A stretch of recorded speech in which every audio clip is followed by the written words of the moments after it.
Hi and welcome back. It is another day for discussing toilets here on the Amy Nix channel. The Tushy Bidet attachment arrived. We've had it for a little bit more than a week and it was super easy to install. I took an unboxing video for you and we took some footage from the installation process. My daughter, who is 13 years old, assisted me. And so from the time we opened the box till the time it was installed and ready to use was about 30 minutes. It was super easy. I had watched the company, the manufacturer's instructional video beforehand, so I kind of knew how it was all going to go. And so I'm going to show you all of that stuff, and then I will come back and we will talk about some more bidet facts, and I will babble about more topics of interest relating to bidets. So it's another toilet day. Happy potty day on the Amy Nix channel. Okay, so I opened the outer box and there is an inner box. Tushy for people who poop. Okay, it says we spend an average of 3 years of our lives sitting on a toilet. Make it count. I have the cool water version. Let's see how. Oh, look, very easy. Save your butt. They're very witty over at Tushy. Okay. So let's just pull everything out of here. That's it. We'll leave their little box here where you can see it. How clean is your Tushy really? You can't see it. You can't see it? Okay. No, just the bottom of it. All right, Lizzie is helping me direct.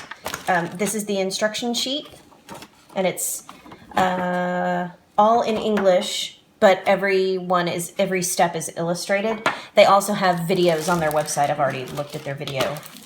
Okay, this is the tube. This is where it's going to attach to the toilet, and then they've actually included plumber's tape to help make this. Yeah, I'll show you that when I'm doing the install. And then this is the Tushy itself. So like this is the only hand control, because I just got the cold water version, is that it will turn the pressure higher or lower. This is the adjustable thing where you're gonna bolt it to your toilet, and that will, it's fully adjustable, as you can see, for any size. And then, all right, I can't really tell by looking at this how it's gonna work. So we will go into the bathroom and install it, and I'll see if I can film part of that for you. Okay, the first thing we did was Lizzie got down there and turned off the water right there. And now the second step is we're supposed to flush the toilet and hold it down until all the water is gone.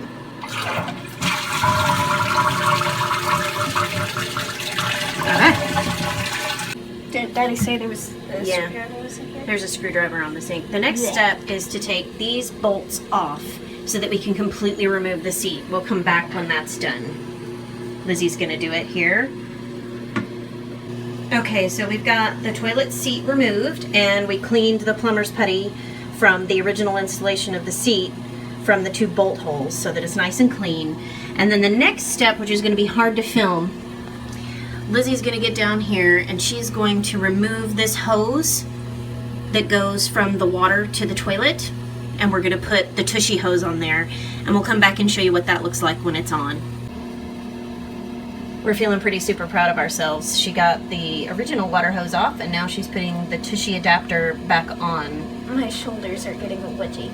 Her shoulders are getting a wedgie, she says.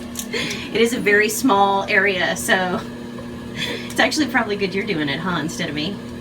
You have no clue. You have no clue. This is what it looks like. Lizzie took the hose off of the toilet and then put the Tushy adapter up there, and then she screwed the water hose back directly into the Tushy thing, and now she's got this handy dandy little hose. Lizzie, she makes scary faces all the time because she thinks that's funny. I do. Go ahead and put the hose on there. Okay, the video cut out because memory issues on my phone, but this is what it looks like now. We've got the Tushy hooked up to the toilet, the Tushy adapter, and then the water hooked back up to it. And then we put on the tube right there where Lizzie's showing you. And then this hose is what's going to run water to the bidet. Okay, on the underside of the Tushy, right where Lizzie's pointing, you'll find this, which is where, sorry, my big old hand there. that's where the hose is going to attach to the Tushy. So we're going to do that part now. You have to take this little piece off and then thread the hose through it. The instructions are very clear on this. Okay, so just so this is clear, the hose is attached to the Tushy there and over to this little assembly back here, just as per the instructions. And it all went very smoothly. The only hard part was getting the little tubes attached to the Tushy and to the adapter over there. The tube is much narrower than what you have to force it over to make a watertight connection, and it requires a little brute strength. That was a little frustrating. A bunch. Yeah. So here it is, all assembled and ready to go. It was surprisingly easy to put together. I wasn't anticipating that it would be difficult, but it really went together very easily. We had a good time doing it together, Lizzie and I. This is the nozzle. It's protected up inside that when it's not in use. In order to have it come out of that nozzle, you would have to turn it on and have the pressure be enough to make it descend out of the little housing that it's in. So that was to answer the question someone asked on my previous video about contamination. There's just virtually no way I can think of that you could accidentally contaminate that with fecal matter when it's not in use. And this is just a picture of the spray. I tried to get a better one. That was the best shot I could get, but this is basically how it functions. It descends and then the water comes out. Okay, so I hope that was helpful. That was the unboxing and some video from Lizzie and I putting it together. Lizzie did a lot of the heavy lifting while I was filming, so she actually did most of that by herself. The only part I really helped with was putting the tubing on, because that took a little bit more hand strength than she has yet developed. So it was super easy. It has worked perfectly. We don't have any complaints. I love it. Our model is the cold water only Tushy, and I picked that for a couple of reasons. So this is where we're going to get into me babbling some more about bidet facts and things that I found interesting about bidets and answering some of the questions that we discussed after my previous video. For those of you who wanted to keep talking about bidets, there's more.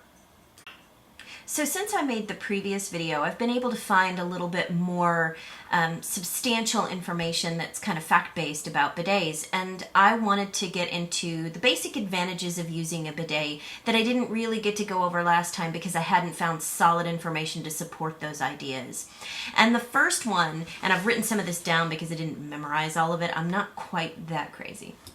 But bidets, the number one thing is they're just way better for the environment. A lot of people, when you say that you want to use a bidet, their first thing is, you know, from an environmental standpoint, but aren't you wasting a lot of water? And the answer to that is no, because the alternative to bidets is toilet paper use. And so, you know, you think, well, with the toilet paper, I'm not using extra water. Well, actually, you are, because there's a lot of water used in the manufacture of toilet paper, not to mention the bleach and the pulpwood and all of the stuff that goes into making toilet paper that you're not using with a bidet. Average bidet use is about 1/8 of a gallon of water every time you use one. That's the average that I saw written several different times. But with toilet paper, it's way, way more than that. Okay, so the numbers I'm going to be giving you about the manufacture of toilet paper and the numbers of gallons and such that we use in the manufacture of toilet paper are going to be US numbers, because that's what I found most readily available. So you can just kind of do the math in your head and multiply that out by all of the other countries in the world that also use toilet paper as their main form of self-cleaning after toileting. And it's a lot of wastewater that is produced from this product, you guys. So in the United States, we use 36.5 billion rolls of toilet paper every year. And each one of those rolls of toilet paper uses 37 gallons of water in the manufacturing process. There are also hundreds of thousands of tons of chlorine that are used in the bleaching process in all of that wastewater, and not to mention all the pulpwood, all of the electricity that is used in the manufacturing process, and that electricity is even more water used or coal depending on which region of the country it's being manufactured in, where the electricity is produced from. So you're either burning up fossil fuels for that electricity or adding even more water to that toll to come up with a roll of toilet tissue. So the 1/8 of a gallon of water that you use in a bidet as an alternative to toilet paper use, or significantly reducing your toilet paper use by using it simply to dry yourself off after using a bidet, you're really actually conserving water, and you're keeping chlorine out of the wastewater and the waterways, and you're reducing all of the electricity and all of the power that we use in the wastewater reclamation plants across the country to get that chlorine and all of the waste toilet paper and all of the other chemicals that are involved in those processes. And it's huge. It's absolutely huge, and I had no idea. I always thought of toilet paper as like an environmentally neutral product. It's not. It's so bad. One of the benefits that surprised me the most, and I saw this in at least one, and I want to say there were 2 different study abstracts that I looked at, and all of those are going to be in the links below, was that it reduces the spread of disease. Because what's the number one way that we spread disease? It's with dirty hands. And so it's person-to-person contact with dirty hands, people who don't wash their hands after they go to the bathroom. But when you have an environment where the people are using bidets rather than wiping with toilet paper, the hands don't go anywhere near the fecal matter, they don't go anywhere near the urine, they don't go near the bodily fluids that transfer the germs onto the hands. And so the nasty Nancys who don't wash their hands after they go to the bathroom, they are less of a disease risk. It actually slowed the spread of disease, and that just never even occurred to me. How cool is that? In the same vein, which I touched on in my previous video but didn't really go into depth on, I actually did find some where they were talking about bidet use reduces the frequency of UTIs. It reduces the incidence of vaginal, what is it called? Vaginitis. Bacterial vaginitis. I knew it was something down there. And it also reduces the frequency and severity of hemorrhoid flare-ups for people who use bidets. And there are some studies linked where I read all of that. Also, they have been proven to help people recover from surgery, to recover from childbirth, to assist people heal from conditions that have anorectal pressure, constant constipation, basically any condition that involves an inability to manage your bowels and your bowel movements in a normal way. Bidets have proven invaluable for that. So there are medical benefits, there's environmental benefits, there's social benefits, there's public health benefits. Bidets are really awesome. And so there's just a couple of things that you need to keep in mind. So the next section when I close out will be tips for making sure that you are safely and sanitarily using your bidet. A couple of the things that I read made me really happy that I had ordered a cold water only bidet. And the reason I chose it was because, I don't know if you noticed our water closet in the video, it's a very small room. It only has the shower and the toilet in it. So there's no hot water from the sink that can easily be run to a bidet attachment like the one I have. And so I just got the cold water because I knew I couldn't have a warm water hooked straight up to it. But it turns out some of the stuff I read said that hot water tanks are notoriously bad for harboring bacteria when you have a holding hot water tank.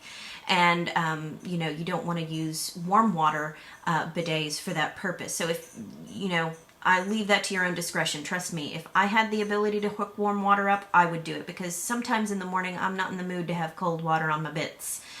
And so if you have the option for warm water, go for it. But it is something worth note that if you have a hot water holding tank in a hospital setting, and that's the caveat, these were not studies from household settings. These were studies from hospital settings, and I want to say it was a university, a public university, where they did these tests that were about the warm water holding tanks. And so there were people who were getting UTIs and problems with a warm water bidet when the warm water tank, the source of the water to the bidet, not the use of a bidet itself, but the warm water, contained some pretty nasty bacteria that were not good. And I can't remember the name of it. I'll put it down here. It was not E. coli that was the problem. It was this one.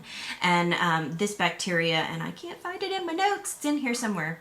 But that one was a pretty nasty, scary bacteria, and they had trouble keeping it under control with a hot water system. But with cold water bidets, they found they did not have that buildup. So if you can only have a cold water bidet, you can comfort yourself by saying, hey, it's actually a healthier choice. Well, not necessarily healthier, just less risky. The other thing you need to do is you need to make sure that whatever bidet attachment you get, you read the manufacturer's instructions, and if there is a self-cleaning function, you need to follow the directions and use that as often as they recommend that you use it. If you're ever concerned, or if there's some reason that you feel you need to clean the nozzle on your bidet, do it regularly and do it according to manufacturer instructions. But one of the things that I was looking at, it was very easy to do, is you can take some vinegar, which does have a mild antiseptic quality to it. Or if you wanted to be more serious about serious bacteria, let's say that for some reason you've ended up contaminating your nozzle on your bidet and you're worried about illness. You could definitely do a diluted bleach water kind of thing. It's something that we learned to do in other parts of the world where mold and humidity were absolutely uncontrolled. We used to have to spray the walls in our home several times a year with bleach water to make sure that there was no mold building up in the house. Oh, the joys of living all over the world. But anyway, so diluted bleach water, and I'm talking about like 10-to-1 water to bleach, that will kill a lot of germs without putting the family at risk. And finally, don't use high pressure on your bidet all the time. I said it in my previous video and I'm going to say it again. This is not an exercise in power washing, okay? When you use toilet paper, you're smearing everything around. I don't think that you get back there and like scratch yourself bloody every time you use toilet paper, right? No, of course you don't. Be nice to your bits. With a bidet, you're not supposed to be jet cleaning your bottom, okay?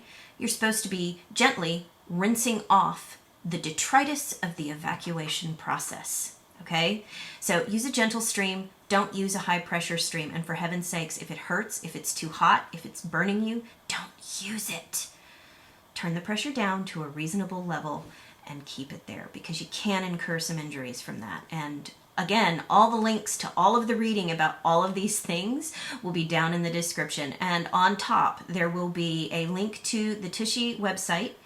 I will close out by saying this.